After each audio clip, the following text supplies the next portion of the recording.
I think for me this last season, I mean, it was the first time since the big crash in 2019 that I've been completely sort of pain and niggle free, if you want to call it that, from the surgeries and from all the metal I had in my right side. It's the first season that I haven't had anything really holding me back. So from end of January, I had a few issues in the winter with a small torn tendon in the knee.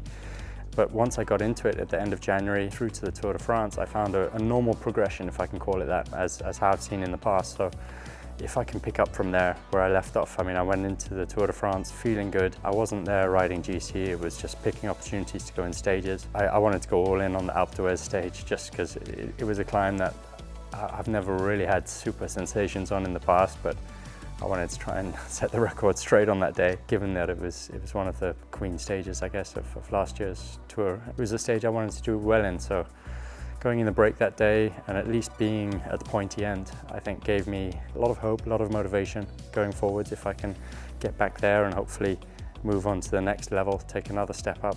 I mean, I've managed to win 7 Grand Tours. I believe in the process. I know how to train, I know how to prepare myself to get to that point. Obviously, where I've come from these last few years is a very different place to when I was just winning year after year. I think I have to be realistic with myself. I have to choose stepping stones in order to get me there, and depending on how many of those stepping stones I'm able to achieve, then it would become more and more realistic that I can target the Tour de France again.